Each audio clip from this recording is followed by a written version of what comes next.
Wherever you are, indeed, another time to talk sports. Only yesterday, so much drama in the World Athletic Championship, Doha 2019. The beautiful sportsmanship was felt, although they received what we call a ban for it or disqualification. But then again, that beautiful moment can indeed not be ignored. And of course, the beautiful flag of Kenya was flown after the marathon really kicked off. They say the World Championship has really come to stay in Doha. We get to take a bite, if not a dose, of what is happening out there in Doha.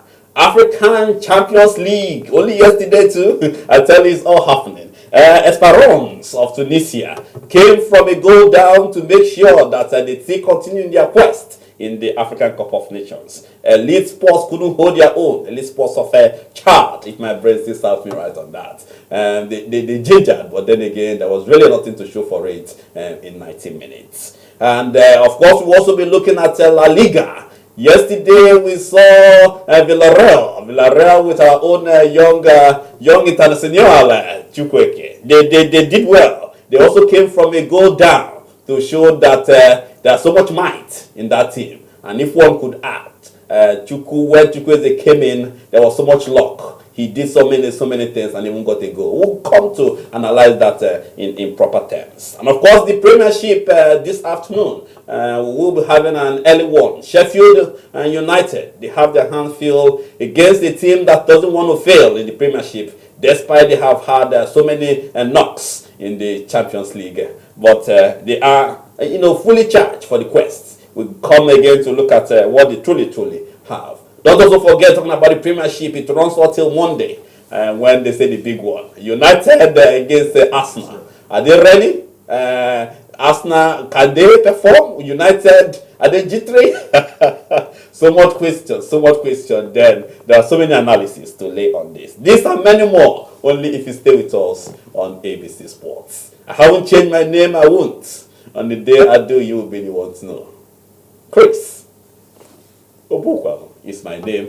Loaded package, 72,000 seconds to be used. Tell your friends and neighbors we are indeed ready for today's affair. And I'm not alone in the studios. And they have also chat here with me. Louis Mon is also here with me, sports pundit. Louis, nice to have you back inside the studios. Yeah, it's been a while. Yeah, it's good to be back. After holidays and all of that. Oh yeah. And of course, congratulations for your baby child which was born. Oh yes, yeah, 2 children now. So yeah, very busy. What have you named yet?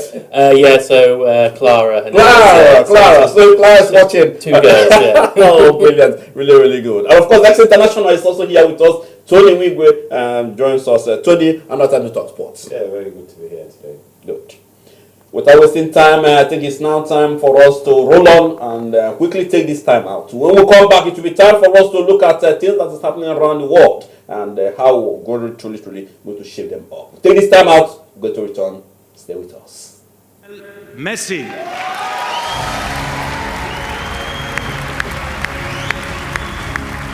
Promo.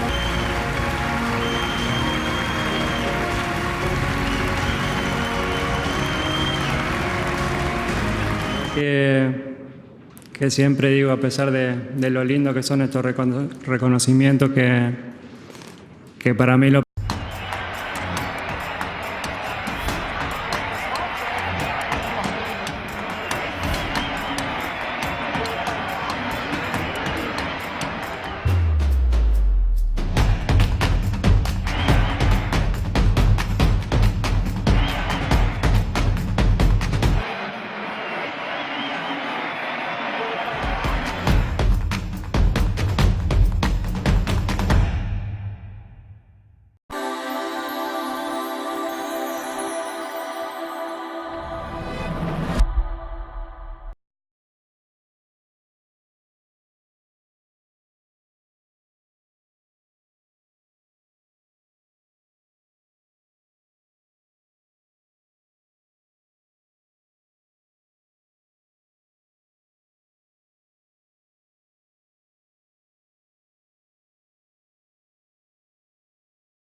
Doha 2019. All has kicked off, and we hope you're already taking all of that in. I tell you, so much to truly look forward to when talking about these games. Welcome back. It's your program, ABC Sports, with your sincerely, Chris Obukwalo. Without wasting time, let's quickly go on to what has since transpired. Only on Tuesday, we saw the Federation Internationale Football Association talking about FIFA. FIFA award was in display, and they say again, if you like it or not, he is still number one in the world. Lionel Messi, a man who makes money playing for Barcelona. Tony, I tell you, so much to talk about this. Messi is still world number one. Yeah, of course, he's a great player anyway. And but for me, I wasn't really thinking that he was going to win it. You know, considering the fact that they didn't play the finals of the Champions League and all that. So, and over the season, he was in and out with injuries and all the rest of it. So maybe the vote was maybe just pure on his old performance. You know, but if it's on the current performance, I think I would have preferred somebody like Van Dijk, who's the new face for FIFA. At least something just like Modric did, you know, to break that cycle of dominance. But you can't still take it out from him because he was voted by coaches, sports writers, and players. So FIFA will say, we didn't vote for him.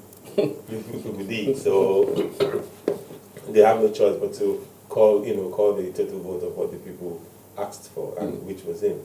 Congratulations to him anyway. This is the 6th time now. I think that's a record, and I'm not sure anybody's going to surpass that record in a very long time to come. Louis, it is Messi who is the best footballer in the world. That's what FIFA has told us. Yeah, I think he's a victim of his own success a little bit. That his standards are so high every year that when he kind of keeps that standard up going kind of consistently every year and year. But when his team perhaps doesn't perform as well, people maybe think, oh, maybe he doesn't deserve it as much as previous years, because usually we used to see him win everything.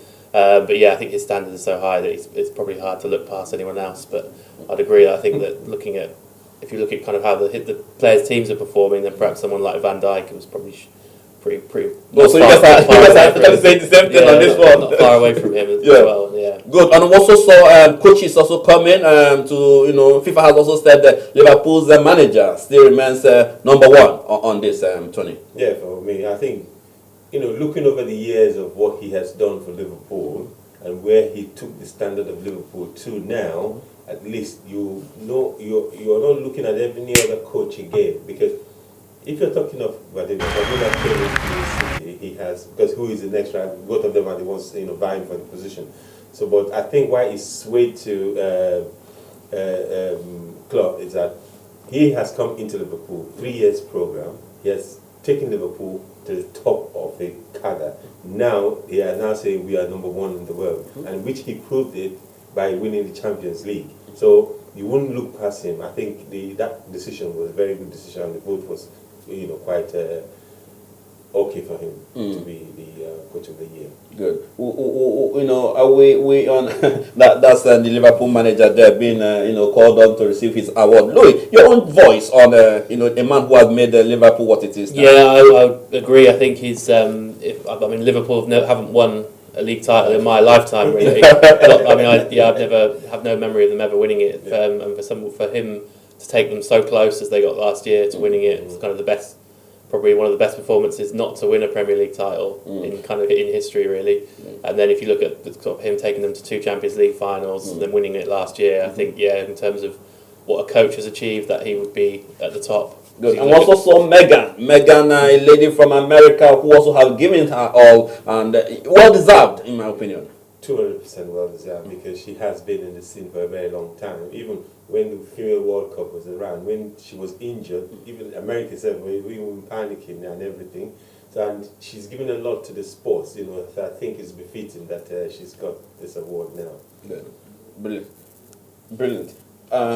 It's all very nice. Tony, let's talk about the voting system. People have been talking about it.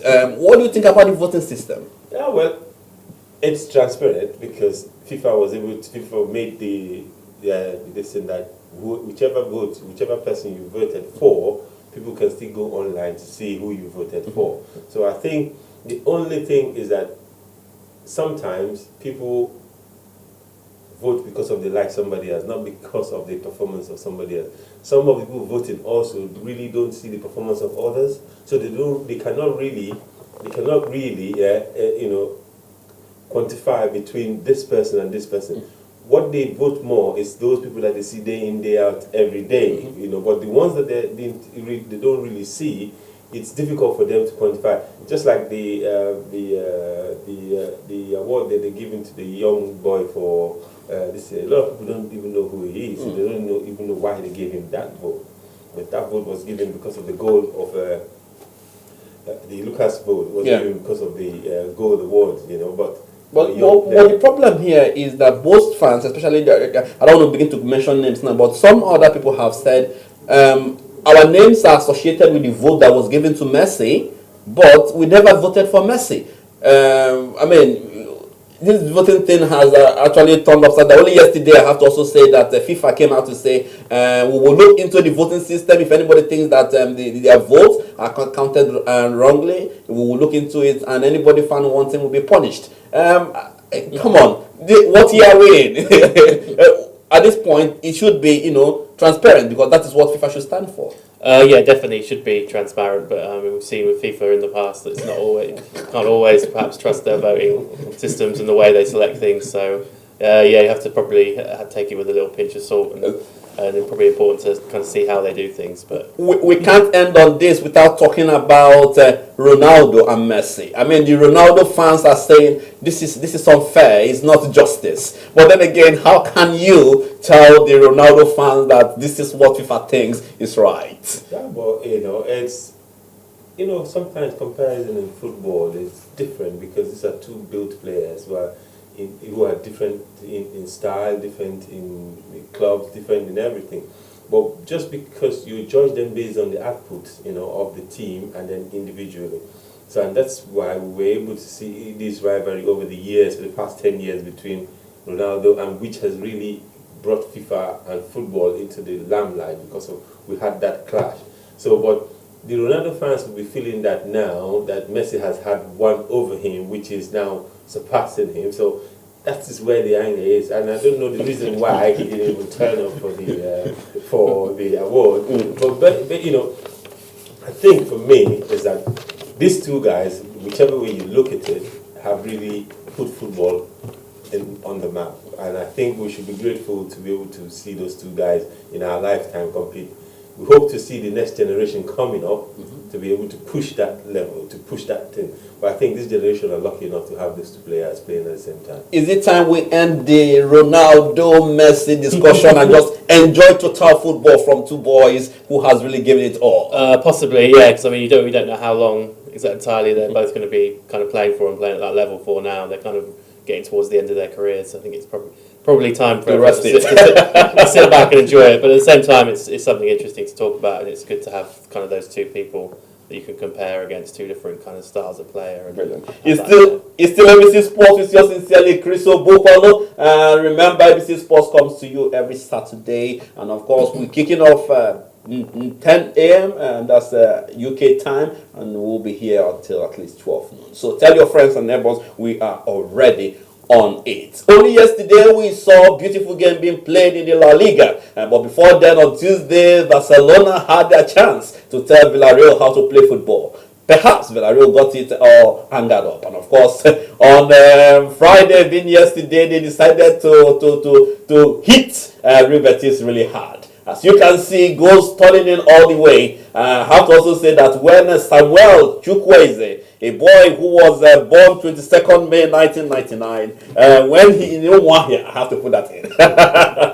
when he came on, I tell you, the goals all began to troop in as if it was a basketball. The La Liga is beginning to hot up, and I tell you, Chukwueze, to be corrected, has actually done good for his team. No, I think he's a very young player who is building up very well now, and then I think he's getting into the La Liga League. He was voted as one of the young players award this year, so you see that he's doing well. His performance also is showing that on the pitch. So, and that's a very good addition for Nigeria now, because what we want, we've been yearning for this for a very long time. We want to see players performing in their club, because with that kind of performance, it's going to help us in the national team. So and that's what we're looking for, because we need that rivalry from both sides. Both you are rivaling in your club side, you're rivaling in the national team.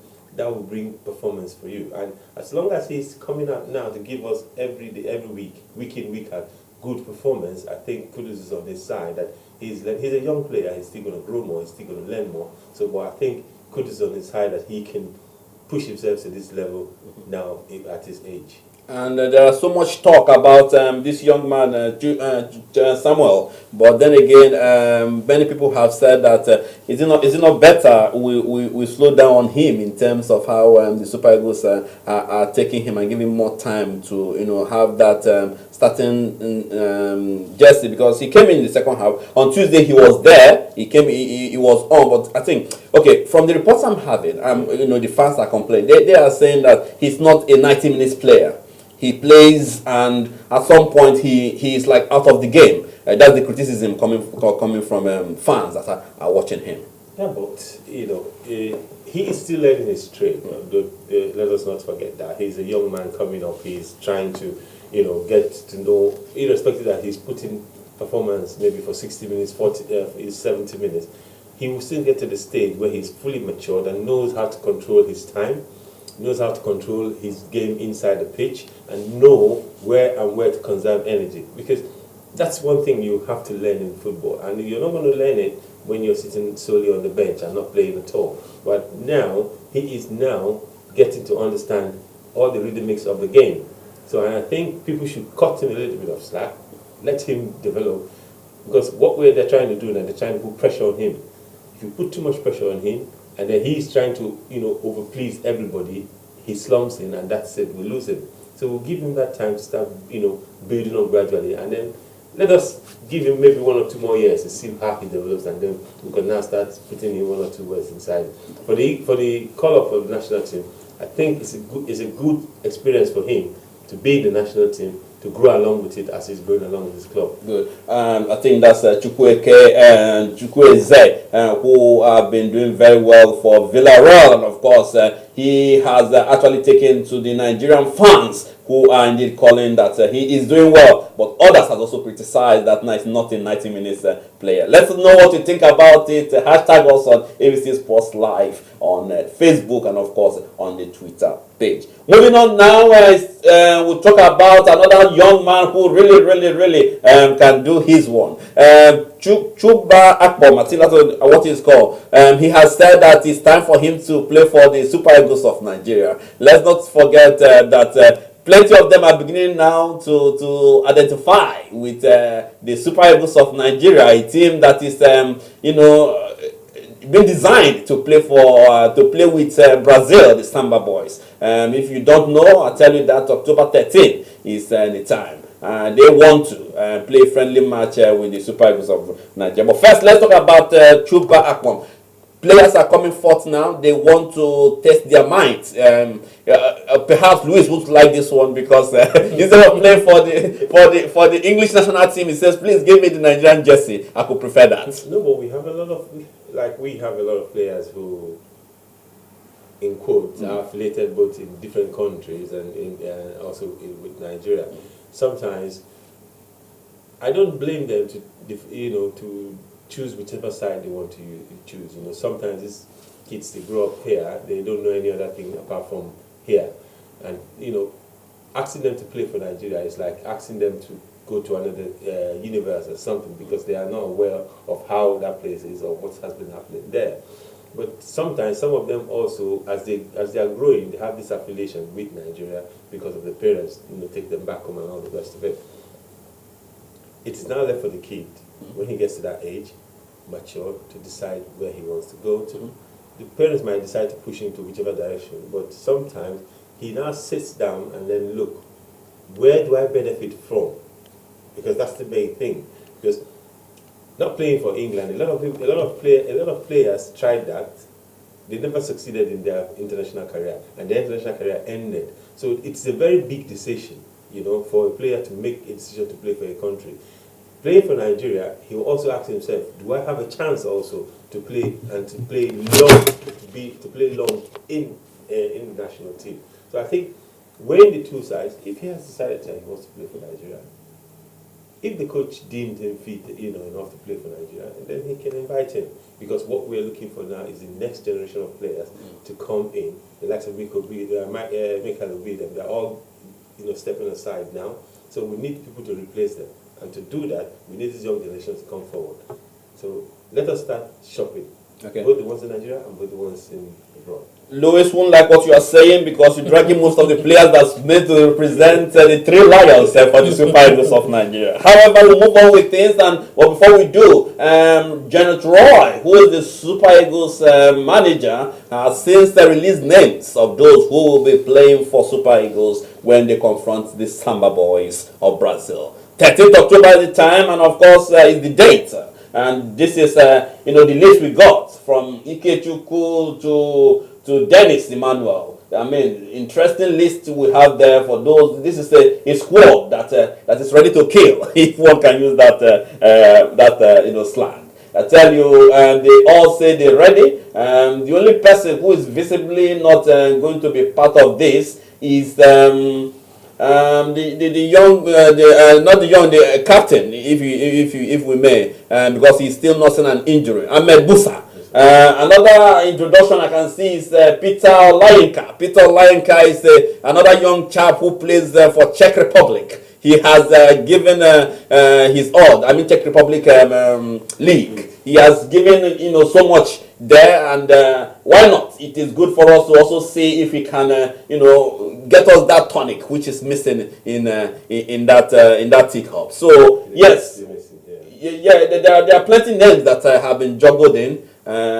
Which is nice to see that these young boys, why not, young energy, and it's nice. So before I throw it back to you, Tony, let me also quickly bring up William Ekong, who have had so many media reports that the Nigerian Football Federation is planning to take him off the list of Super Eagles players that should be representing the Super Eagles of Nigeria. We can authoritatively tell you that the young man is a bit devastated. He doesn't know where the report is coming from, and he prefers love and not hate for his motherland. He says that, and his colleagues have been saying this is one of the quiet boys you can get in the camp. They are not sure where the fans are getting all this hoo-ha from.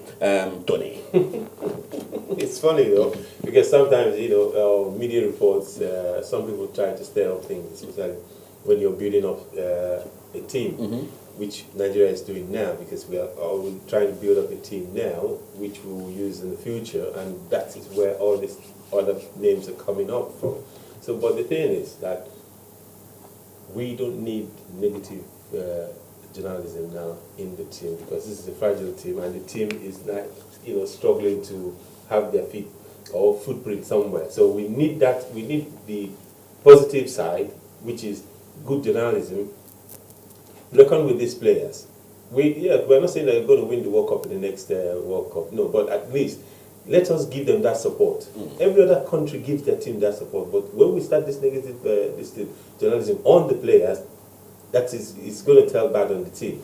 I think the negative distance should go to the officials, not on the players. Okay. It's still your program, ABC Sports, with yours sincerely, Chris Obukwa. Moving on now, and of course, that simply says we're talking about the World Cup Rugby. Rugby is on, and of course, it's in Japan. So much to talk about. Only this morning, two brothers will confront each other. Namibia is ready to meet South Africa. That is how it is. And in the next few minutes, the two will be locking on. But before then, Louis will tell us what he has seen so far in Japan and how interesting rugby have actually been. I mean, look, this is it. I think England made a miss of Tonga the other night. I mean, it was, but it's coming on well, if I have to say. England have started the tournament quite well. They've played two kind of smaller nations, Tonga and America, and have performed pretty well in both those games. They've shown a bit of a progression from the first game to the second game. Which is obviously a good sign. Then the next two kind of matches in the pool are against Argentina and France, which will be much tougher for them. I think they should. If the next one's Argentina, if they win that, they're pretty much assured for a quarter-final spot. Then it's just a case of whether they finish first or second after that. So they've been quite impressive so far. So yeah, so far so good. And some of the other home nations, Wales have started quite impressively. was just following on my phone recently actually that Japan looks like Japan are beating Ireland currently at the moment, which would be quite a big shock. But obviously very good for the tournament as it's the home team. So. Yeah, there's always this push for the home when the home crowd backs you and every other person gets jittery on what to get from this. Well, is there any has there been any decision on the player that got a red card? No, yeah, that got that tackle, because they were saying that the tackle was a very, very vicious tackle. For the American, I think he was banned for 3 weeks, so effectively the rest of the tournament for him. I think they were, how it kind of seems to work in rugby, will have a minimum ban of about 6 weeks, and then if the player has a kind of exemplary record and they turn up to the hearing and admit they're wrong and everything like that, they reduce it to 3 weeks. I think that's what happened with him, but because of the nature of how the group stage works, that means he won't play probably again.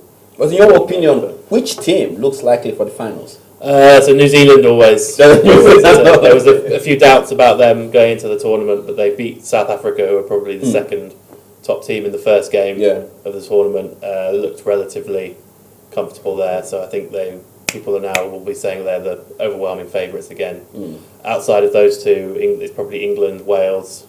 We would have said Ireland, but if they're losing to Japan at the moment, then perhaps you might have to take them down a couple of notches. But I think New Zealand, South Africa, England, Wales will be the ones to watch at the moment. That's for the rugby. So much happening in the rugby. Let's not also forget that in Nigeria, they say it's starting first week of October, where they will have the EMA rugby. Many 4 nations are coming through. I hope they are prepared. I hope everything is really in full gear. DBC, who is leading most of what is said to be one of the best that Africa could see, could really put Nigeria, Lagos to be precise, in the world map. Rugby is not that popular as football in Nigeria, but then again they say they want a tonic, a tonic that should be sweeter. But we're not sure of what is happening. But the main thing is that for them to, because it's not as popular sports in Africa where all the countries play. Mostly you see it's either the East Africans and the South Africans are more into rugby in Africa that joins the so-called Group 8 in Europe and the world to play. So, but I think with it coming into Nigeria now, it depends on how they perform with this competition they are hosting. That will boost the interest of people coming to watch it, and then the more they give the game publicity in Nigeria, I think the better for the game to grow. And then introduce it into schools and all the rest of it. Then we used to have these teams before, but trust Nigeria, we never follow up. So we are coming back again to it now. So I think it's a good thing anyway, because other countries are playing it, and there's another means of sports in Nigeria. Good. Still your program, ABC Sport. We take a break, and when we come back, it will be time for us to continue. There are plenty to talk about. The English Premiership, it kicks off this afternoon with Sheffield confronting Liverpool. We'll also have so much the Champions League, Carabao Cup. We're going to touch all of this, and not forgetting the IAAF one, talking about the World Championship. It's all going up out there in Doha, and of course in here we are fully charged for a pump. We'll take this break. We'll return. Stay with me.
Meritable, Nigeria Limited, Emerald, Garden City.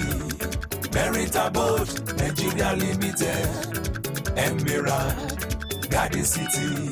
Moses, Dad, my wife told me that you have bought a land and complete a good-looking duplex on it. Yes, from buying the plot to the completion only takes less than 3 months. What about Omonile? Omonile like how? I didn't deal with them. I bought the land from Meritable Nigeria Limited. Meritable? Yes, Meritable. Rachel Onega and Prince Jide Kosoko are the ambassador for Meritable, and these two individuals boost my confidence and trust that make me to buy from them. And that is not all. They even help me in building our new home. I only visit the site on completion to collect our keys and exchange paperwork, which amounts to more than double savings. Usually, for people like us living abroad, you have to take time off work so many times to travel back home to do the work, or the Yahoo contractors will show you big time. Yes, I was wondering, as I always see you every week. Let me tell you, I was in Nigeria for only 4 days and everything is campaign EQS. I didn't lose money by not going to work. Merit Abode is the best. What about the cost of calling them every day? They use UK number, so you will not be running up the phone bill to call them. I beg, give me their details. Telephone 020-3865-8087 or 081-734-47111. Email info@meritabode.com. Their website is www.meritabode.com. Merit Abode Nigeria Limited is the developer for Emerald Garden City Estate Series. You can even pay by installments. Our locations are Shimawa, Ibejuleki, Arepo, Agbara, Ikorodu, Muwe Ofada, and Asheshe. Merit Abode, build my confidence and trust.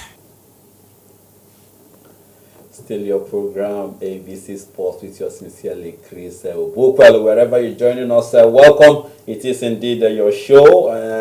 So much to talk. If you've missed it, we've touched on the FIFA awards, and of course, for those still arguing Ronaldo and Messi, I tell you, it's time for you to drop those arguments. Just enjoy total, beautiful football from young lads who have indeed given it their all. I've also talked about the La Liga.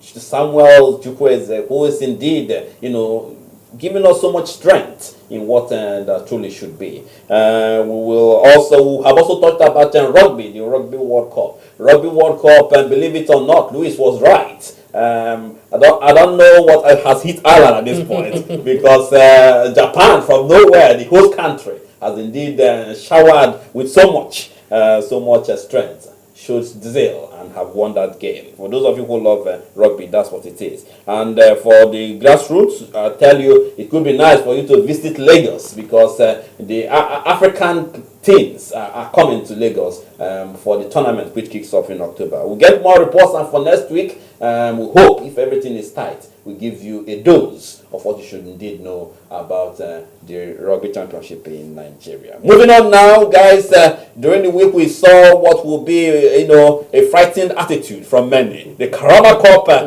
saw so much to talk about, and West Ham, the Hammers. I'm not sure they were booted out in a way that they didn't see it coming. Louis, let me start with you.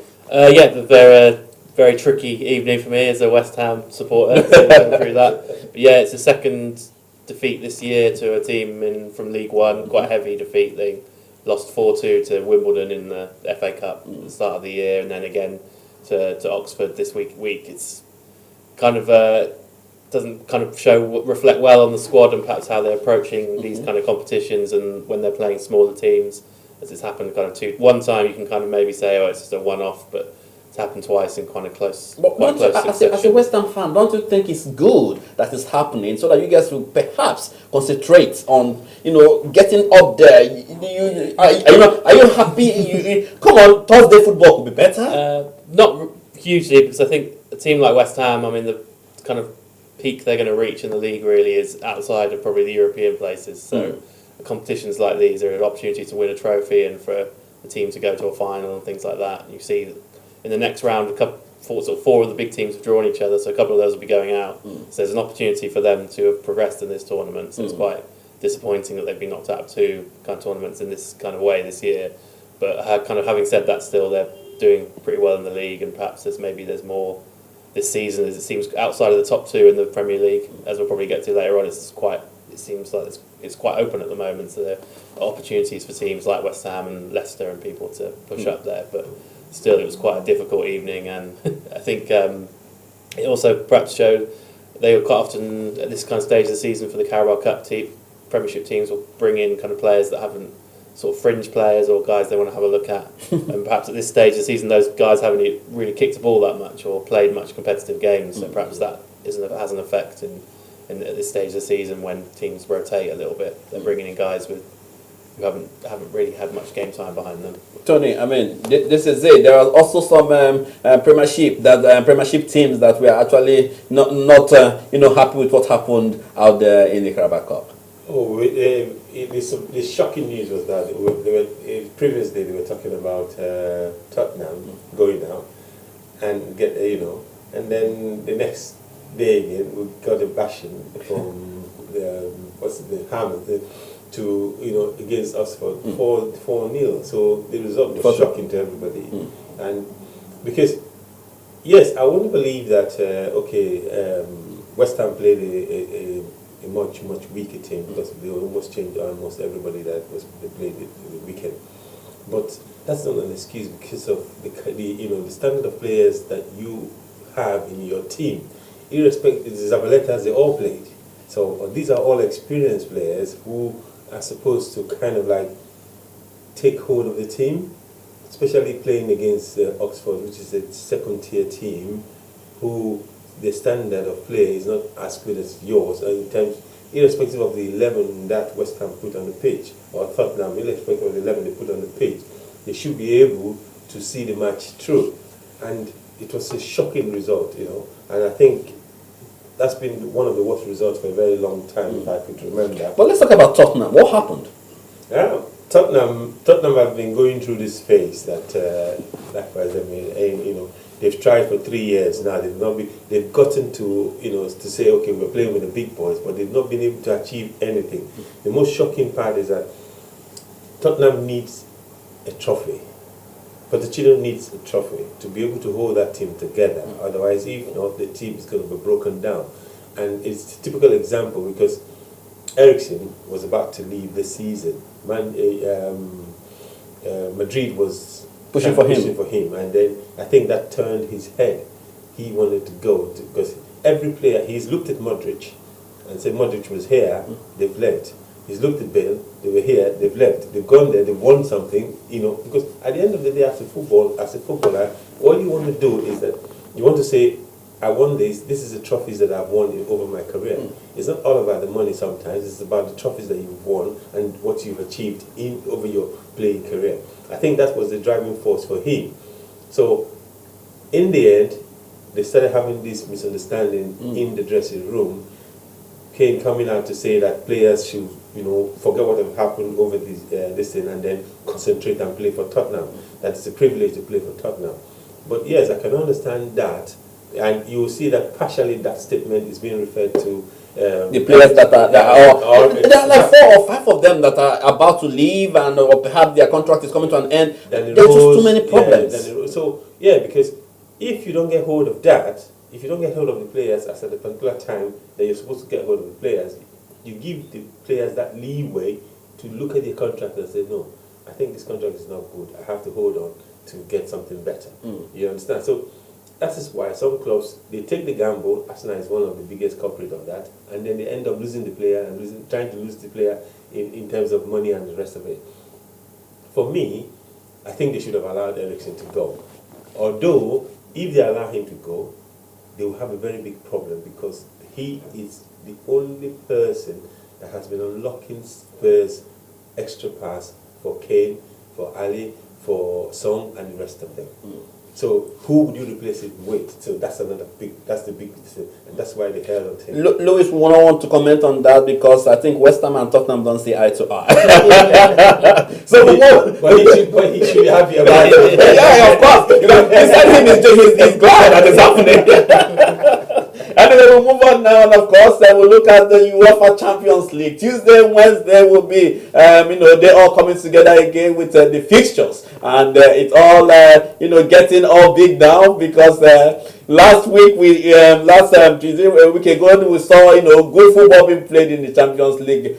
This Tuesday, Wednesday coming up, others will also be coming. Fixtures will be coming to you in a jiffy, so that we see those who are truly ready. This is it. Talking about Tuesday's fixture. Louis, pick your own what that delights you. But I think Juventus and United. Yeah, that looks like Ronaldo coming back to another home. Yeah, another a return trip for him to one of his former clubs. Yeah, I think that looks like the kind of standout game for those fixtures. So yeah, I think that would be quite an interesting game, especially with old players and two kind of big sides that perhaps are not on absolute form at the moment. So. The way City is going, I hope they can go to Shaka to go spell Shaka. Yeah, I would think. Yeah, I think they would be relatively comfortable there. It's a long bit of travelling for them and a long journey and everything. But I think they've got a big squad and plenty of enough players to do well there. Tony, United, Juventus. Well, it's good. It's going to be interesting knowing fully well now that everybody's on the United's case because they're not doing well. And Sasha is struggling. He's struggling in terms of how he wants to go about with the team. So I think the team does not really have a focus or a full dynamic focus of where the players that they're using, where they're heading to. So I think it's going to be a problem for them because from the way they're playing, Juve might come here and then run away with the victory here. Good. Those joining us, remember that games are for October, and then talking about the last Tuesdays and Wednesdays of October. Please remember that. Also, for that week we have Wednesday games. We have Barcelona Inter should be another sweet to crumble one. Your thoughts, Louis? Inter Milan have started the season very well with Antonio Conte, the old Chelsea manager, that's there now, and I think they've won every game in the league so far, and they're actually above Juventus to start the season off with so far. They've signed Lukaku and Alexis Sanchez from the Premier League, and I think Lukaku especially has already started fairly well with a couple of goals. So I think that would be a tough game for Barcelona, who haven't quite got going yet. Okay, you guys remember, I keep repeating, not Tuesday, Wednesday next week. Please permit the errors for that. It is for the last weeks of October, Tuesday, Wednesday. That's when these games will be on. Permit for that correction there. It's still ABC Sports with yours sincerely, Chris Obukwel. We change gears now. We'll take a break. When we come back, it will be time for us to look at other things happening. Yes, we know too well, most of you're ready for the English Premiership. We want to know what is happening, and of course, who are preparing. But before then, let's quickly go and see how good Africa will be represented at the World Championship in Doha. I will have listed 10 athletes we think can why not raise some eyebrow out there in Doha. We'll take this, will return. ABC Sports continues. Stay with me.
Indeed, beautiful, beautiful atmosphere there. Doha says they are ready. Are you? We are. Please give us all that the players and the athletes truly want to do out there. Before we give you that top 10, which I promised you earlier, we'll give you those 10 we think that can really, really raise eyebrow out there in Doha. Let's quickly run to a man who is ready. He has been there from the one to see the glamours or the marathons, the whatever Doha has to present. He has been there for days to see. Bambo Akane joins us all the way from Doha, the man who made sure that Team Nigeria is producing talents for Nigerians, I have to tell you. Bambo, indeed a beautiful morning. Is it afternoon for you? Welcome to ABC Sports. Thank you very much. It's early afternoon for me. Thank you for having me, Chris. Good. Bambo, I'll tell you, excitement fills the air. But I'll allow you first to tell us exactly how it all transpired in the marathon. Oh, well, the marathon was the first marathon that took place after midnight. And it was tough conditions out there. I think about a third or a quarter of the athletes actually dropped out. About 28 athletes out of the 65 pack actually did not finish the race. So it was tough conditions out there. Very controversial decision to have the marathon here in Doha, but you have to have a marathon at the World Championships. So yeah, it was really interesting. We're here covering for Team Nigeria, focusing more on the sprint, and the men's 100 meters got underway yesterday already, and it's shaping up to be a really exciting championship. With Bambo, yesterday also we saw the beautiful moment where we saw that that ball, the good sportsmanship which many have actually talked about. Unfortunately, both play athletes will be would they be disciplined, or would that be what we'll be using, or they will be disqualified? Though, but it was beautiful to see what really transpired. Spirit of the sport, to see that sportsmanship. I mean, one athlete helping the other across the finish line. Great to see. Technically, they both have to be disqualified because it's not allowed in the rules of the game. But I think everybody will agree that it was beautiful to see. I think they don't need to be disqualified. I mean, there's no harm in leaving their times to be valid. They were 3 4 minutes behind the rest of the pack. So I mean, what does it matter? Good. Bambo, let's talk about the Nigerian team because I know your heart is truly there. What has been happening? What do we truly need to know about the Nigerian team? We heard that some athletes are pulled out in terms of the 100 meters. I mean, was this a strategy? What's really happening? Give us a bite. Well, we found out at the start of the 100 meters that Divine was not going to be running. It's also since been revealed that Blessing won't be running the 100 meters. They should still appear in the 200 and the 4x1 relay for the men and women. So let's look forward to that. I think it might have been a tall order for either of them to run all those races. Um, in contrast, we do have one Nigerian in the semi-final, Raymond Ekemwo, the African Games champion. He ran a very strong 10-1-4 to come second in his heat. And he's looking, I mean, he's in an action-packed semi-final this afternoon. He's running against Justin Gatlin, Johan Blake, two of the 5 fastest men in the world in history, and also Andy de Graaf, the Olympic bronze medalist. So Raymond will have to run his best to make it into the final later this evening. But I wouldn't put it past him. He seems to be in the form of his life. But let's talk about what we are expecting. I mean, there should be some of your predictions apart from the African teams. What are your predictions for the world in total? Who do you think will really? Plenty have talked about the 100 meters. I mean, I leave the floor open to you. What are your? Give me a clear head on what should be expected. So I think probably more straightforward at the men's 100 and 200. I think Christian Coleman is the clear favorite in the 100. He ran sub 10 in the first round yesterday, but the defending champion Justin Gatlin will have something to say about it. I mean, he looks like he could be in the medals again. I don't think he will defend his title. I think Coleman will take it. In the 200 meters, you have Noah Lau, who is far ahead of everyone else, 19.5 this season. So I expect Noah Lau to get the gold in the 200. Possibly Ramo Guliev, the defending champion, should also get a medal. The big question for Nigeria, for Africa, can any of our athletes be amongst the medals in the sprints? Akani Simbine, my namesake from South Africa, he will be a factor in the 100 meters. Divine Oduduru, can he be a factor in the 200? He's pulled out of the 100, so let's see how the Africans can do. With regards to other events, I mean, I think a couple of world records are being kind of anticipated in Doha. Potentially in the 400-meter hurdles, the men and the women. The men, there are three guys who could all go under 47 seconds in the final. What a race that would be if that were to happen. Three men under 47 in the same race. And then as well in the 400-meter hurdles women, you have the likes of Delilah Muhammad, who could lower the record further. So it's going to be really, really interesting as the week progresses, as next week progresses, to see who comes out on top in all the different events.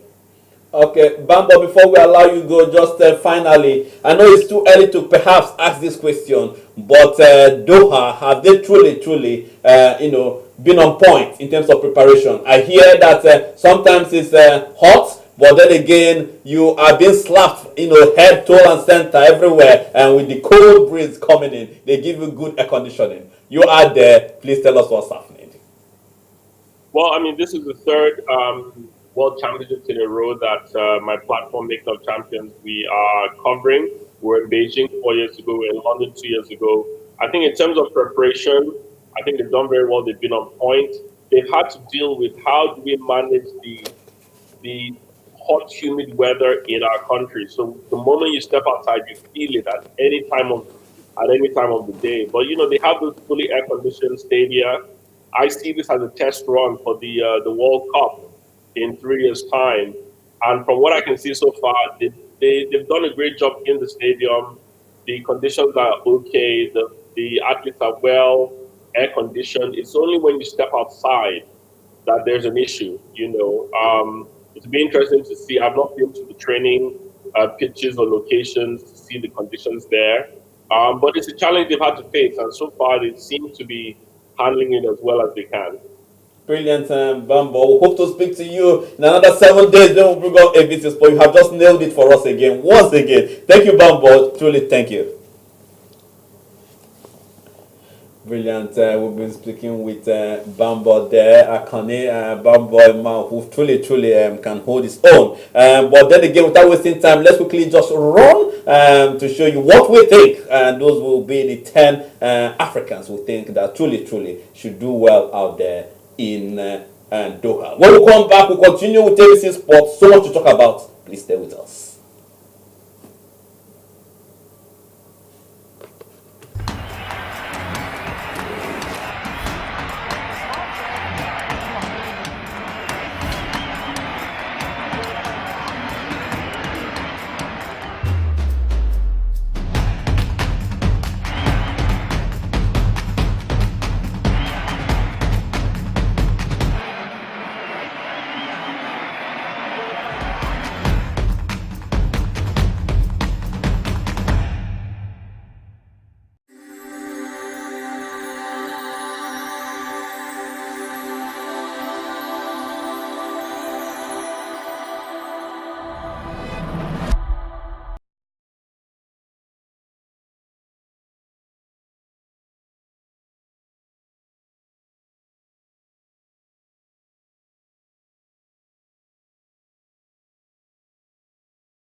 Merita Boat, Nigeria Limited. Emerald, Garden City. Merita Boat, Nigeria Limited. Emerald, Garden City. Moses, Dad, my wife told me that you have bought a land and complete a good-looking duplex on it. Yes, from buying the plot to the completion only takes less than 3 months. What about Omonile? Omonile like how? I didn't deal with them. I bought the land from Merita Boat Nigeria Limited. Merita Boat? Yes, Merita Boat. Rachel Onega and Prince Jide Kosoko are the ambassador for Merita Boat, and these two individuals boost my confidence and trust that make me to buy from them. And that is not all. They even helped me in building our new home. I only visit the site on completion to collect our keys and exchange paperwork, which amounts to more than double savings. Usually, for people like us living abroad, you have to take time off work so many times to travel back home to do the work, or the Yahoo contractors will show you big time. Yes, I was wondering, as I always see you every week. Let me tell you, I was in Nigeria for only 4 days and everything is campy EQS. I didn't lose money by not going to work. Merit Abroad is the best. What about the cost of calling them every day? They use UK number, so you will not be running up the phone bill to call them. I beg, give me their details. Telephone 020-3865-8087 or 081-734-47111. Email info@meritabode.com. Their website is www.meritabode.com. Merit Abroad Nigeria Limited is the developer for Emerald Garden City Estate Series. You can even pay by installments. Our locations are Shimawa, Ibejuleki, Arepo, Agbara, Ikorodu, Mowe Ofada, and Asheshi. Merit Abroad, build my confidence and trust.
Still your program, ABC Sports, with your sincerely, Chris Obukwal. If you're just joining us, welcome your own tones. So much have we've spoken about, we're still going through, but it's the round leader time, first time. It tells you it's football time. It's time for us to truly look at what is happening. For those of you who wants to truly hear about what's happening in Africa in terms of football, we tell you that the African Champions League has since had a good tell only yesterday. Esperance of Tunisia indeed defeated Elite Sports of Chad. 2-1 it ended in that affair. And we can also say here that Rangers, Oumi has eventually gone out there to been told get some sponsorship that perhaps will allow an Italian side to sell jerseys. But the question remains: do Nigerian football supporters buy jerseys in big form in order that those who have come to cluster around Rangers can really get a feel of that, or a rip back of what they are putting in. They say it's a 5-year sponsorship. It's nice that the sponsorship is coming to the Nigerian League, a league that perhaps, I'm not sure of the date it's starting, but we hope that soon it should start, be on television for everyone to see. Shehu Diko, a good friend, I'm being told, is also working around the clock. He's being pulled and pushed on all angles. Today it is EFCC, tomorrow it is closing down of facilities. But then again, the truth is one has to be clean. If you clean on a sport that is dicey, a sport loved by plenty, why not? You get to enjoy truly the love of the people. Yours sincerely, Chris Obukwalo, ABC Sports. It is. We're moving on. And this time around, it's time for us to look at the Premiership.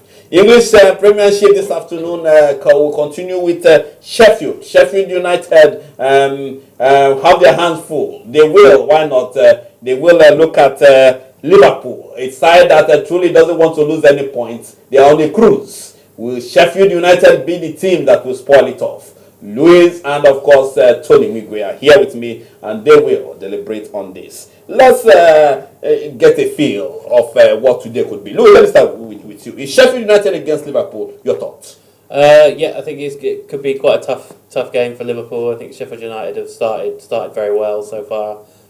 They have kind of some sort of different tactics that a lot of sides come up with. They do some kind of innovative things, like pushing their centre backs up, sort of out into wide positions to get crosses into the box and everything like that, and create a few kind of different problems for teams that in the Premiership that they might not be used to.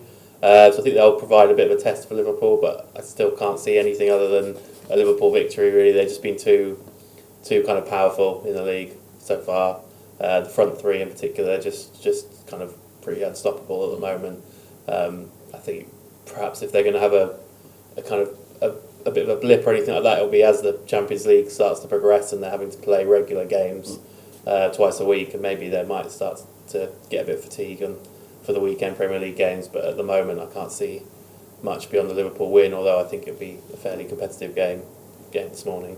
Good. I mean, this is it. Liverpool have always, we talked about them on this program. I mean, at a point it was Salah that was having the problem with his brother Mane, but now all of that is like settled. They didn't do well at the Champions League. Perhaps, I'm not sure what's happening. Fatigue. Tell me. I don't know. But when it comes to the Premiership, it's like they're screwed on. No, I think because they should be screwed on because they know that somebody's breathing behind them, which is Man City. And they don't need any slip-up, because if they slip up, I think Liverpool has gotten to the stage now, they have this mentality that we must win every game.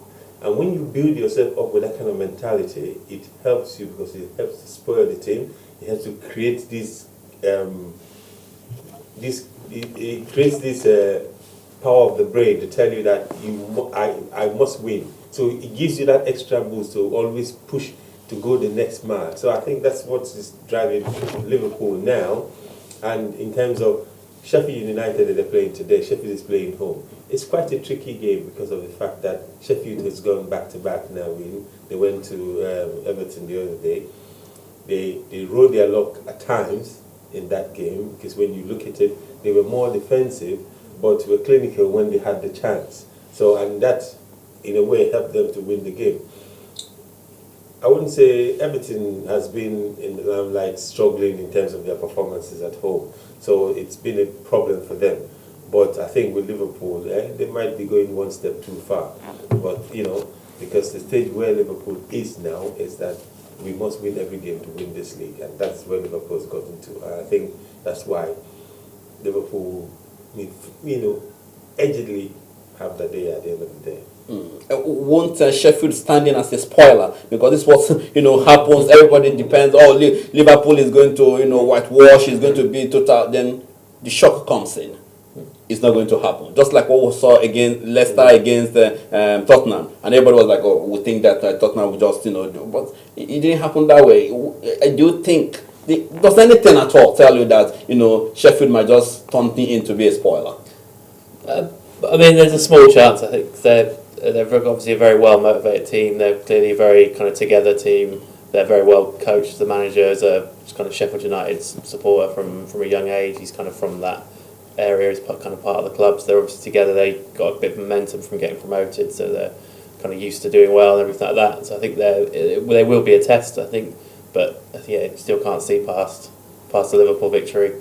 Yeah, I think I don't see it past Liverpool victory anyway. But the thing is, Chris Wilder, knowing him and how he sets his team up, he's going to set his team up to disrupt the flow of Liverpool, which is Liverpool always like to come from the wings, and then Salah stays up front with Mane.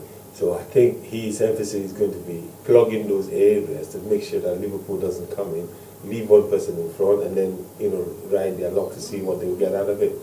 So he will make sure that whatever he does on the pitch and that the players are doing on that day is just to disrupt the flow of Liverpool. Because if you allow Liverpool to have their flow, it will be an easy day for them. But when you disrupt that flow, especially ball going to Mane and Salah on the sides, you will not disrupt that. You give them a lot of problems. But they will soak in the pressure and see what they will do at the counter attack. I think that's what they're going to do. Guys, I think we'll move on with some of the games that will be played today. If I have to bring you in, Louis, I think West Ham plays today. They're actually away. To Bournemouth. What are we expecting? For those watching at home, the graphics will be coming for today's game. All today's games, we'll be giving you the graphics in a minute. I mean, what are you expecting? Yes, I mean, after the Carabao Cup loss, I think they should go. You're always good away. Anyway, West Ham are always good away. They always, we've been in the league. We've been performing well so far. I mean, we lost 5-0 to Man City on the opening day, but since then, we've looked a lot stronger, a lot better defensively. I think we've only conceded 2 goals in the league since that game. We had three league games now, 3 consecutive clean sheets in the league against kind of relatively good sides. But Bournemouth are doing well as well. So it's kind of a battle between two teams that are kind of pushing up to kind of try and challenge for those kind of top 6 places really. And yeah, Bournemouth have got a very well set up team. They play some very nice football, and it's a bit of a. I think West Ham haven't beaten Bournemouth for a few games now. They've played them, especially away from home. I think we beat them the first season they were in the Premier League away, but they haven't beaten them there since. Particularly when Callum Wilson's a tremendous player for Bournemouth, and he's still currently fit. So when he's playing, he's very strong, and I think he has a particularly good record against West Ham as well. I think it's the team he scored the most goals against. So yeah, I anticipate quite a tough. But I have to confess that I'm truly impressed with what West Ham have been doing this season. This is not the first time you see them climb up there, then begin to fall like no other thing can hold. What can be done to sustain this this energy they're bringing in? I think just the big problem is always for West Ham really is when they're playing well is injuries and having players dropping out, getting injured. Side starts changing and they start losing a bit of momentum then. So I think keeping everyone's fit. I think Lanzini's back in the squad today, which will be a big boost for them. Apart from that, I think there's only kind of 2 kind of long-term injured players. So as long as they can keep everyone on the pitch, they have a few options up front in the kind of attacking areas of the pitch. They've got a few guys on the bench who can come in and swap out and things like that, but then they don't lose too much there. So I think it's keeping everyone fit and not injured and everything like that. And they've always got a chance because they've signed some good players in the summer. Good. Tony, I mean, looking at the fixtures, which would be your pick? For me, it's dicey, especially when we talk about Tottenham, because they're home. What's happening to West Ham right now is happening to them. Unfortunately, they have more problems in their hands. No, because the fans will be on their neck now because of the pressure is coming, especially Tottenham, because of these bad results they've been having for the past few weeks. So, but football being what it is, people are calling for some quarters are calling for it's time for Pochettino to go. But for me, I don't see that because he has done a lot for the team, and for a team that has not really signed a lot of new incoming players, so that's another thing because you have not refreshed the team in order to give the players that a little bit of competitive edge. So, and that is what the problem with Tottenham now.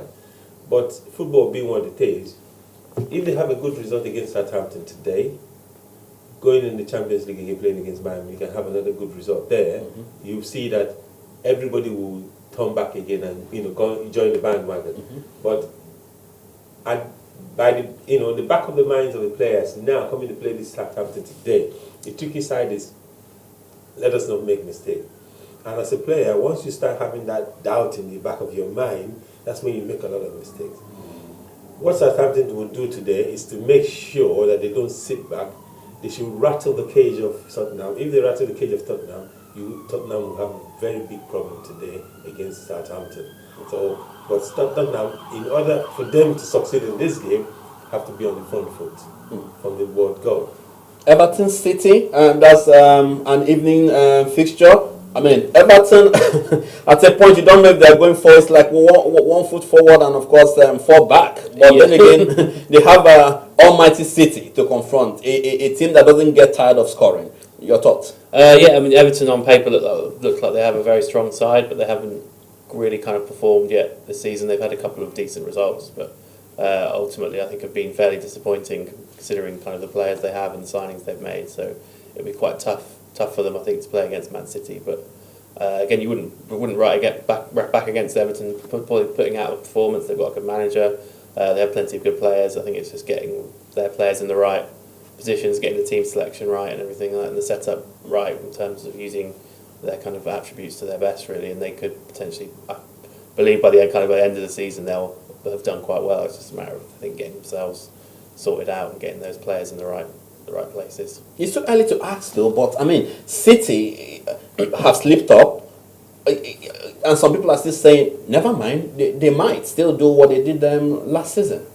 Yeah, I think so. I think they're not a game against Norwich was a bit of a strange one. It was a bit of a one-off. I can't see that happening too many times this season. I think they'll still be pretty strong, and especially when the games really start to matter and the pressure kind of comes on, those kind of big players will step up and produce and get the results, I think. But yeah, and people have also asked questions about the man management of the coach. They say, I mean, can you just do the coaching and everything inside and not where everybody sees? It's like sometimes it's like embarrassing. I'm not sure. What's your thought on that? It can be a little bit. I think people are desperately trying to pick holes in Manchester City, tear them apart. Where there aren't too many weaknesses there, so people are just trying to find any kind of thing they can try and pick on them to try and maybe perhaps force a little bit of uncertainty or a little bit of weakness where maybe there isn't. I mean, if the players are reacting well to that kind of coaching, then I'm sure he'll carry on. If they're not, I'm sure he'll notice fairly quickly that they're not responding to it, and perhaps he'll change his approach. Tony, what do you think about the management of City coach? Yeah, because everybody, like he said, everybody's trying to pick a hole. That hole that they're trying to pick is just to make sure they find a way to dislodge the team. Because what people are what the fans want to see serious competition towards to the end of the league, and that's where the excitement comes in. So if there's a little bit of wobble with Man City, that brings other teams, into play. So that brings the condense, congests the bunch now, and then we'll have that, fight to the finish towards to the end. If they just allow these two teams without, trying to cause one or two issues inside the team, the Liverpool and City will just run away. It will be a two-league competition. So, but everybody's trying to see is there any loophole there? can we get some? Can we say something for them to react, for them to lose focus? But it's not going to happen because Guardiola has his foot on the ground, and I think he has grounded every player in his team. So he knows how to deal with his players to get the optimal performance from them. So I think you give him that. So I don't see whatever publicity that they're trying to say that will cause anything for him to drop any kind of form now. It's still ABC Sports. It's hotting up, and remember this noon, it will be the time for Sheffield United to confront Liverpool. Are they ready? Can they do it? Any time from now, I tell you, it will be time for those names to begin to drop in who's going to play and who's going to be on the bench. But if nothing else, they say 12:30 is the time, why not? It is at Bramall Lane. That's where it will be happening. Can Sheffield United once again, show zeal? Can they dislodge Liverpool? Can they make Liverpool become ordinary? Do they want to borrow from what Norwich can do to champions? Anyway, Liverpool say they are ready, and with Mane and Salah and Firmino all ready to row, you want to be very, very cautious of how you truly want to face this team. Anyway, if there's anything that truly matters this weekend, where everybody's talking, it's Monday night. Monday night is big. Monday night is a decision time. The Arsenal supporters are not laughing at all. United say they stand united and they're ready for any action. What can they deliver? I don't know. We'll come back to talk about it. We'll come back to look at exactly what should transpire on Monday. But first, let's listen to the coach of Arsenal. Mary, what does he have to say? He say Monday is a big derby. It's a big cracker. Can they truly get what they want? Last week we saw them rejoice. We saw them dance around. Come down from a goal that made the Arsenal look ordinary. Even Kelechi, one of ours here, was dancing some of the dance that we used to see in Africa in big times. For now, let's listen to a coach who says that he's ready to win. We'll come back and the ABC Sports continue. Stay with me. I can spend more time with you after that. That's late. Josh. Hi. Are you able to now announce your captaincy group for this season? Good afternoon. Yes, we spoke about that last week.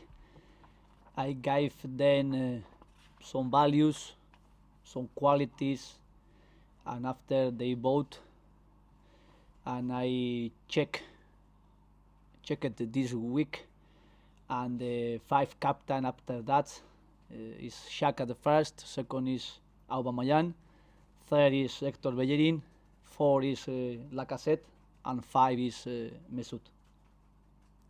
Can you tell us what leadership qualities you think that Granit has? I gave them some values and some qualities, attributes for decide that captain, and I used the vote because I think also I want to know their opinion about that, and after when I checked that I decide. Yes. You spoke about Xhaka's leadership qualities. He's a player that is often criticised by the fans. How do you think they will react to this decision?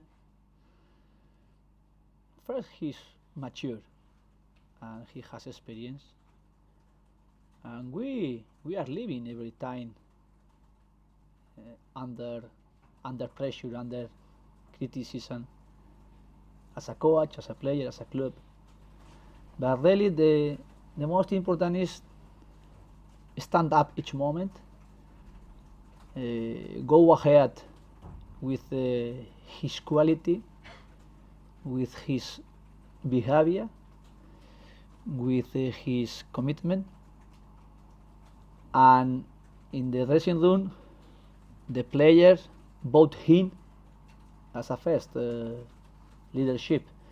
After I spoke with him, we want to change that opinion outside, because that respect he has inside is very, very important, but also show outside with your keep moving ahead, playing, improving behavior, commitment, and each match is for him, for me, for us, for everybody, a very good opportunity to show our capacity. But really, I believe in him. And he is a good man, a good professional, good player. Sometimes he made a mistake. Yes, really, he made. The most important is analyze, to learn, and to correct that mistakes. And the future is going to say to us. But our challenge and his challenge is change that opinion, and above all, with a personality and improving each match, improving and giving us his help every time. And the first match is on Sunday in Manchester. Is it significant that you've decided to announce this before a massive match against Manchester United? Old rivals, lots of history between the two sides, a high-profile fixture. Timing. 1 month ago, they were here consciently. Nacho Monreal, they were the captain. And I decided in that moment to keep time for decided that, and also to use every player for that vote. When the last player left from here is Mkhitaryan, I didn't want one player is not going to be here to do one vote. I wait the moment, the time for when we close the team, close the squad, decide. In the way, in the precision, we are speaking, we had 3 captains in that group, not the numbers, but was Xhaka, was Nacho Monreal, and was Mesut.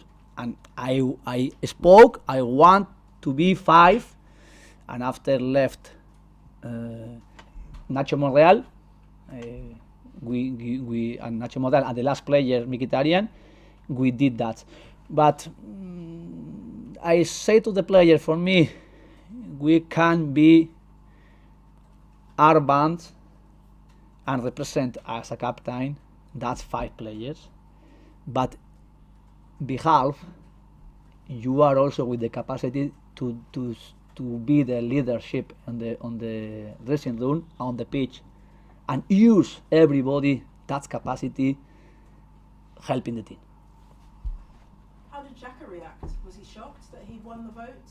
And how did the other players in the dressing room react? I don't know why he's going to be shocked. He is all the vote. He's the first in that vote.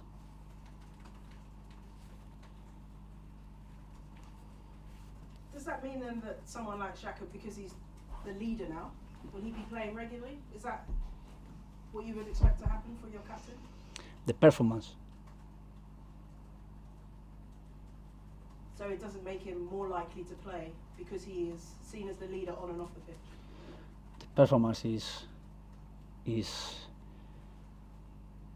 giving me the next first 11, then the next players to play, not the armbands, not the captains. And finally, how important is it for Arsenal to have your 3 defensive players back, Rob Holding and Bellerin, and Tierney making his debut as well? Amazing news. Amazing his behavior, his commitment, his spirit. The atmosphere with them is going up. And in the Emirates, for example, on Tuesday, it was amazing the reaction, the people with Rob Holding, with Kieran Tierney, with Hector Bellerin, when he played the first 50 minutes after each month, was a really, really great moment. And we can be better competitive team with them. And for us, be available with every player is the perfect moment. Now we have 2 injuries, it's Lacazette and Emile Smith-Rowe, and hopefully in a few weeks can be with us training and the possibility available to play. But really we are very happy with Rob Holding, with Hector and with Kieran. Away from football, do you have a message from Arsenal for the family of the 20-year-old lifelong fan Tashan Daniels, who was killed on his way to the match on Tuesday evening? Yeah, I know that, and really all the violence we are against it, and my thoughts with his family.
Meritable, Nigeria Limited, Emirate, Garden City. Meritable, Nigeria Limited, Emirate, Garden City. Moses, Dad, my wife told me that you have bought a land and complete a good-looking duplex on it. Yes, from buying the plot to the completion only takes less than 3 months. What about Omonile? Omonile like how? I didn't deal with them. I bought the land from Meritable Nigeria Limited. Meritable? Yes, Meritable. Rachel Onega and Prince Jide Kosoko are the ambassador for Meritable, and these 2 individuals boost my confidence and trust that make me to buy from them. And that is not all. They even help me in building our new home. I only visit the site on completion to collect our keys and exchange paperwork, which amounts to more than double savings. Usually, for people like us living abroad, you have to take time off work so many times to travel back home to do the work, or the Yahoo contractors will show you big time. Yes, I was wondering, as I always see you every week. Let me tell you, I was in Nigeria for only 4 days and everything is campy. EQS. I didn't lose money by not going to work. Meritable is the best. What about the cost of calling them every day? They use UK number, so you will not be running up the phone bill to call them. I beg, give me their details. Telephone 020-3865-8087 or 081-734-47111. Email info@meritable.com. Their website is www.meritable.com. Meritable Nigeria Limited is the developer for Emerald Garden City Estate Series. You can even pay by installments. Our locations are Shimawa, Ibejuleki, Arepo, Agbara, Ikorodu, Mowe Ofada, and Asheshe. Meritable, build my confidence and trust.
Meritable.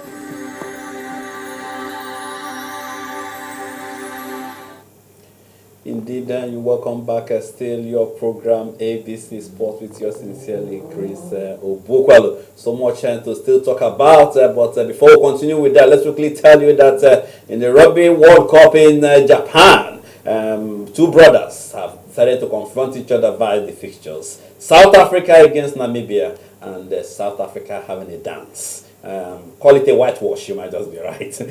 We'll just keep it at that. Anyway, we're talking Premiership, and what that means is that we'll be looking at the fixtures for today, and of course we'll have tomorrow. But one that truly touches the mind is no other but United against Arsenal, a team that truly want to win, want to have the 3 points. That is a cracker. Many are beginning to predict. But then again, those who will give us the right prediction, in my opinion, is Louis and Tony. I start with Louis. Louis, I tell you, a big day it is Monday. United have to show that having Mourinho leaving is not a problem.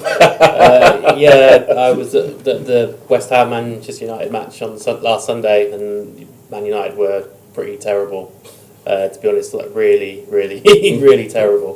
They kind of struggled to kind of get anything going attacking wise. They were a little bit more stable defensively, but they came to see kind of a team like Manchester United come and put everyone behind the ball against West Ham was quite kind of a shocking, surprising thing to see. Really, I think there's clearly they seem to be lacking quite. I know they've got quite a few injuries, but they seem to be lacking in the kind of attacking areas. They had kind of two holding central midfield players that didn't really, neither of them wanted to really pass the ball forwards. Obviously, Rashford also got injured in that game, and he kind of looked like the most likely person to do something. So without him, if he's not back again by Monday, they could be sort of really struggling to score. And obviously, playing at home again in front of their home fans on Monday night, if they're not doing well, it's going to come under a lot of pressure, and people are going to start asking questions about the manager. I mean, let's quickly, I know there are plenty areas for us to actually explore, but first of all, let's talk about the manager of Arsenal. I mean, before we go to the manager of United, let's talk about the manager of Arsenal. I mean, there are plenty talks that last week I think you were the one that was bringing this up, that he is not playing the type of football that the fans wants to see. Although they're going to give him report and the support that he needs, but how long can they linger on? Yeah, I think he's as a coach. Sometimes you want to put your own print there, and because if you don't put your own print and you're kind of riding on the bandwagon of somebody else, it's going to be causing problems for you. For me, he is not playing the right team all the time. He's still shoving and changing, team for almost a year now, and he is supposed to know what his right mix is. You're playing Lacazette on the bench most times, but this is somebody that will guarantee you goal on the pitch. You're playing Ozil is not on the pitch. He's one of the most expensive players. He's sitting on the bench or even not even dressing up at all. You're listening to what people are saying. If you want to use him, you have to sacrifice a player for Ozil, because you need that creativity in that team for those players like Lacazette or Aubameyang to shine. So you need to bring Ozil into the team. Somehow plant him there and use. Yes, he's not going to run 90 minutes back and forth for you, no. But you want him in the dangerous area where he will produce for you. So because of that, some part of the pitch also, some people will suffer for it. So what do? You bring in two defensive midfielders. Wenger had it then when he was in the team, with the likes of Vieira and the rest of them. Vieira was the ones covering Martin Keown and the rest. So the defense was there. The attack could do whatever they want to do with the Beckhams and all the rest. So the showpiece, that area, when it comes to the defense, the defense is solid. So you need to create back that destiny again in order for Arsenal to become that force that they were before. So, but he's not doing that. Louis, let me bring Louis in. Louis, let's talk about the Arsenal players. And I know when you want to talk about Arsenal players, everybody wants to identify with Aubameyang and Lacazette. My problem is, if anything happens to these two players in terms of injury, this simply means that Arsenal is gone. Is that what it means? Potentially. I mean, Lacazette doesn't seem to have been playing that much, starting that much recently. I don't know if he's had an injury or if the manager's not confident in playing kind of two out-and-out strikers at once. I know last season he seemed to kind of prefer going with one of them and then perhaps bringing the other one off the bench if they needed some extra goals. But Aubameyang's obviously quite prolific, scores quite a lot of goals, and I think maybe they've become a little bit too reliant on his goals. That it's kind of because of that they haven't fixed the kind of other areas of the side that need improvement. Like for example, getting kind of Ozil in the team or somebody that can do something similar to what he can do. So I think perhaps if Aubameyang was to sort of go down injured with sort of a longer term injury, I think they would probably be in big trouble. Yeah, but Lacazette doesn't seem to be in as much as he does. So yeah, it's interesting to see how that'll go in the next few games. Okay, now let's quickly move over to the United side and look at what could be the problem. Players. I mean, you just said that if they don't get the striker back on time, then that could potentially be a big problem. United this season, I'm not sure how to perhaps describe them. I think when Fergie left United, he created a big vacuum which nobody has been able to fill. So and that's the problem that United is facing. His exit created the likes of Moy, Marinho, and all the rest of it. But at the same time, you have this management in United that is too influential on the coaches or on the team. Fergie was able to keep them apart, away from the team, so they had no influence. So when he left, so these guys came back again, and that influence is affecting the team. It's affecting decisions making inside the team, what's happening and what's not going to happen inside the team, and it's also affecting all the coaches that they're bringing in, because they should now realize that Fergie is no more. They should leave the coach. Any coach you're bringing in should have the sort to be. But United is a massive, big team. So any coach coming in there should be given the free hand to run the team the way he wants. And if you don't do that, you will not be able to attract players coming to that team. Are the players of United? Are you saying they're not happy? The players, with the players that United have, United would not even make the top four currently. With the players that they have, they will not make the top four because of Oliver Solskjaer is looking at Eddie Woodward, what to do. Eddie Woodward is having his way now because of the fact that he is not being challenged by any Solskjaer. This is what I want. And if I just add into that, I'm sorry to cut you short. Ashley Young, I'm not sure. His playing patterns and some of the run he makes is like, come on, you play out of shape, out of it's so annoying. If you see Ashley Young of perhaps 3-4 years ago and Ashley Young of now, it's really not the type of name you want to associate with United. No, but if you look at it, my opinion. Yeah, but I think he served his dues for United. He's on his last leg of his contract and his playing days anyway. So obviously, you don't expect him to be the same way he is some few years back. But the thing is, that is all they have. That's all United have. They don't have any other person. They didn't go out to go and look for players that would suit the pattern of United. United need to have a permanent coach for the next 5 years to build a team to be able to compete with the likes of City, the likes of Liverpool, and the rest of them. Ole Solskjaer, I don't think is the answer to that, because he is coming in, accepting a job just to bring back his name into the fold. He didn't succeed when he was when he went to this team in the South Coast, when he first came as a coach here in England.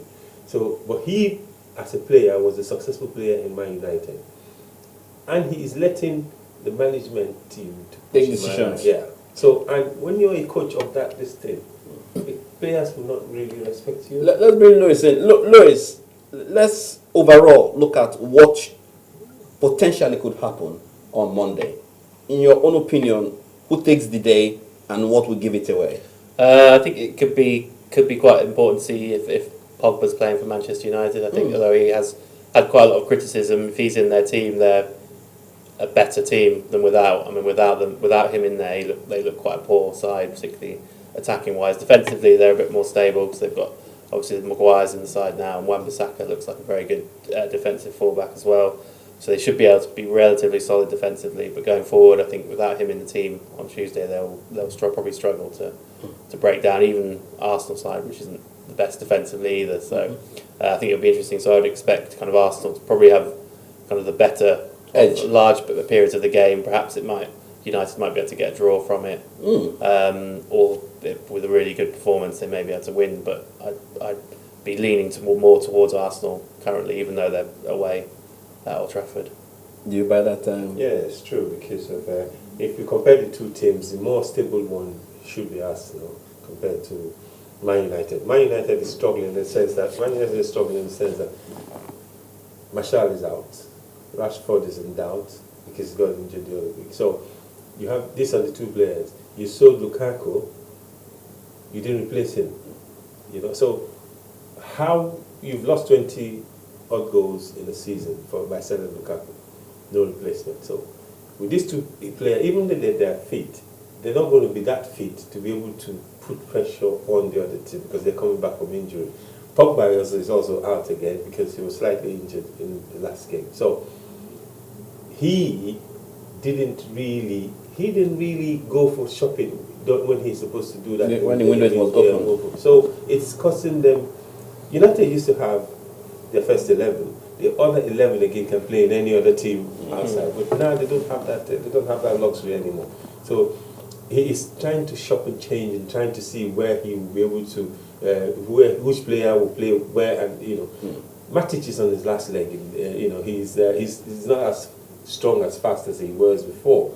So what Herrera, you allowed Herrera to leave. I can see your pain in calling out the names of people who have left and what has been happening. But in your own view, what would be the scoreline? I think it's Arsenal might win 1-0. 1-0. Yeah. All right, guys. Because of time, we'll draw the curtain here. Time will not be on our side. I know there are plenty for us to still run through, but time tells me no that we'll have to draw the curtains. A very big thank you to Tony Wigwe, who has always, and of course next week should be here. Louis, come on. There are plenty of things we've been doing. Louis Moore, tell me, where can people, get all your informations, and you're always writing for the website. Tell us, and they're ready to listen to you. So all kind of writing stuff's on gotseats.co.uk, which is kind of my blog website. It's been a bit slower recently with kind of children and everything like that. I'm also sort of working with one of my local football clubs, Waltham Abbey FC, it's kind of working on their programme. So you'll find some stuff on there. If everyone's ever in the Waltham Abbey area, come watch a game. Non-league football is really good fun. They're good sides to watch. Kind of next month or so, I'm going to the NFL London games, all 4 games. So I'll be writing. So you're getting into that now? Writing a few blogs about the NFL and kind of experiences of watching that, and kind of becoming kind of a new fan in that, and kind of also comparing our football. He's big actually in America, so it's like bringing it back to the UK. How is it going to be? It's getting sort of pretty. It's always been fairly popular over here as well. I think it's beginning to grow a bit of popularity. Is it the Brexit that is changing? Possibly, there's a bit of talk about perhaps a team moving from America over to London to be based here, which would be interesting, and then potentially down the line of them having a Super Bowl at Wembley. So kind of could be quite an exciting kind of next few years in watching games over here. Louis Moore, thank you for coming into the program. Anytime. Good. Guys, that's where we bring the curtains for today. Very big thank you to Thomas, and of course our producer will say get well soon. Sharif, man who will fire all 90 minutes without sleeping. Now it's caught up with him, I think so. Last also who have come in to help us out, a very big thank you for coming in. I haven't changed my name, I won't. On the day I do, you will be the first to know. Chris Obokol is my name. Let's do this again next week when another 72,000 seconds will be spent talking sports. So long, everybody. Bye-bye now.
Merit Abode. Merit Abode, Nigeria Limited. Emerald, Garden City. Merit Abode, Nigeria Limited. Emerald, Garden City.